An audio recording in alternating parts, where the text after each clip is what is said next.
Pag feeling mo, kalaban ko to, kakampi mo yan, ba't mo inaaway? Magkakasama kayo sa kapatid mo yan, ba't mo inaaway kapatid mo? Asawa mo, ba't kayo nag-aaway mag-asawa? Kalaban ko yan eh. Hindi mo siya kalaban. Ang kalaban mo yung kabit mo, yun ang kalaban. Ha? Diba? It's the disunity. They are playing favorites. May mga paborito na sila sa mga apostles ni Jesus. Yung iba, ang paborito nila si Kepas. Sino si Kepas? Peter. Yung iba, ang paborito nila si Apollos. Sino si Apollos? Magaling mag-preach. Yung iba, ang paborito nila si Paul. Kaya sabi ni Paul, talaga, pinag-aawayan nyo kami. Pinag-aagawan nyo kami. But let me tell you this, preferences are normal. That you prefer this rather than that. That is normal. Let's be honest. You be honest. Bakit kayo nandito sa Feast Bellevue na to? Dahil favorite nyo ako. Aminin na ninyo.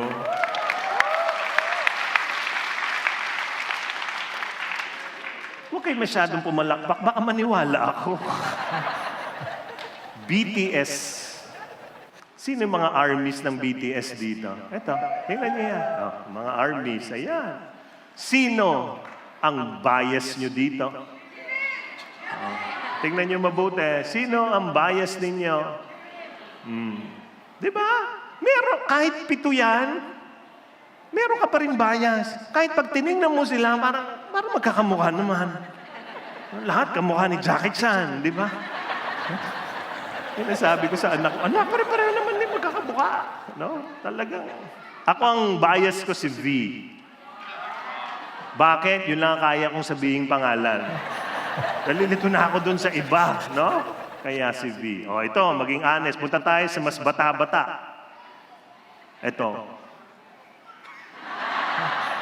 Sino kayo dyan? Sinong Vilmanian? Wow, ayaw umamin. Iba, pero nakaganon, no? Sino mga Noranians? Ayan, kita nyo? Meron kang bias, di ba? Preference mo yan eh. O ito, mas bata-bata pa. O ito.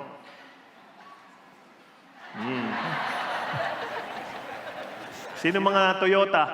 Toyota fans. Ayan. Sino mga Crispa Redmanizer? Ayan, kita mo? Meron. Meron pa. Ito.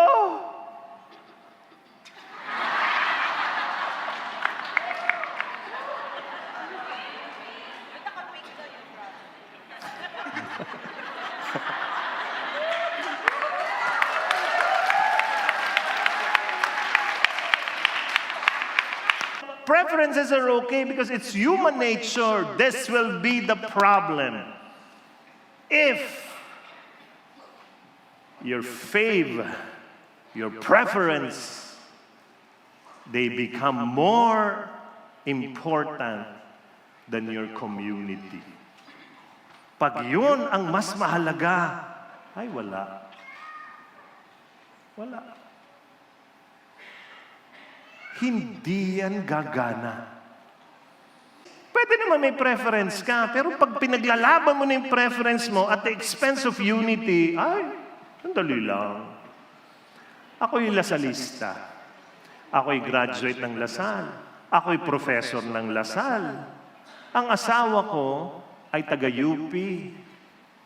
Nung naglalaban ng Lasal at UP, ano kami?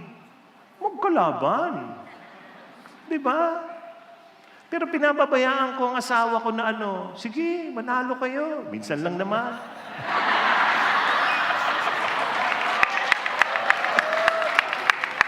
Di natalo. Naintindihan nyo? Yung minsan may preference ka, pero pag pinipilit mo at the expense of unity, lagot. Lagot tayo niyan. So napakahalaga is unity in the family. Unity in the church. And this unity is the biggest ache in the body of Christ. Huwag tayong papayag na sa ating simbahan, sa parokya, dito, ay merong disunity. Wala.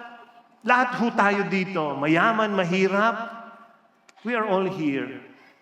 Meron ba kayong napasukan na simbahan na merong discrimination. Yung pagpasok mo, merong, ano yan, yung tumutunog, sa airport, sa mall, oo, yung detector na pagpasok, Muslim, bawal. Ganun. Wala, di ba? Kahit sino pwede. Mga aso nga, naglalakad sa simbahan eh. Uy, katoliko yan. Ganun. Diba? Wala. Sa simbahan ba natin, merong okay, lahat ng mayayaman, dito kayo sa area na to, may electric fan. May hirap, banda doon. Walang electric fan. Sanay na kayo sa init. Meron bang ganun? Okay, komunyon. Lahat ng mayaman, dito ang pila. Katawan ni Kristo. Lahat ng mahirap, sa kabila. Buto na lang ni Kristo. Meron ba? Anong tinatanggap nating lahat? Katawan ni Kristo. Pare-pareho. Kaya si St. Paul sabi niya, talaga, ang konti nyo na nga lang, hindi pa kayo magkakaisa. What is Paul's advice to the conflicts in Corinth? You will be surprised. St. Paul could easily tell them, uy, get along with each other. Uy, seek for unity. Ano ba yan? Enter into dialogue. Listen and then talk. Talk and then listen. No. Instead, he went straight to the core of the issue. What is it? For Christ did not send me to baptize, but to proclaim the gospel, and not with eloquent wisdom. Ang nagbabaptize si Peter. Si Apollos, ang galing mag-talk. Me? Sabi ni St. Paul, I am here to proclaim the gospel. Tapos si St. Paul, hindi magaling mag-talk, ha? There was one time in a church, he was talking to them kasi aalis na ako, sabi ni St. Paul. You listen to me. I cannot come back here anymore. Nag-talk siya, napakahaba. Hindi naman siya kasing galing ni Apollos. Alam nyo, sa third floor siya nag-talk. Tapos merong isa nakaupo sa bintana dahil sa haba ng talk at nakakaantok. Nakatulog itong lalaking ito at nahulog sa third floor. Patay. Nagulat sila. Dali-dali silang bumaba. Tapos nakita ni St. Paul, patay. Alam mo ginawa ni St. Paul? Pinray over. Binuhay niya yung patay. Tingnan niyo ako. Hindi ako marunong bumuhay ng patay. Kaya wag mo akong tutulugan. Ha? Lagot ka. Hindi ako si St. Paul. Naintindihan niyo? So sabi niya, iba-iba kami. Pero itong ganda ng sagot niya. Let's go back to the reading. So that the cross of Christ might not be emptied of its power. Not us, but the cross. Huwag kaming sinusunod niyo. Yung cross. For the message about the cross is foolishness to those who are perishing, but to us who are being saved, it is the power of God. Look at me, my dear friends. Paul's advice on how to resolve their conflict was this. He was telling them, go back to the cross. Go back to the cross. I want you to think about this. Many times, whenever we have unresolved conflicts, it is because we have forgotten the cross. Kaya nag-aaway ang mag-asawa, nag-aaway ang magkakapatid, nag-aaway ang pamilya, ang organisasyon, ang simbahan. Bakit? We have forgotten the love Jesus gave to us on the cross. We have forgotten the call to die on that cross. Nakakalimutan ng krus.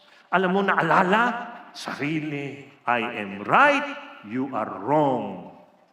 Yan naman eh. That is the root of all conflict. I am right, you are wrong. Diba? Kukuha pa ng kakampi. Diba? Yung mga tao naman, oo nga. Tapos yung kalaban mo, kukuha ng kakampi. Diba? Sila naman, oo nga. Huwag kayong sasali sa oo nga ministry. Guguluhin yan ang grupo ninyo, ang pamilya ninyo.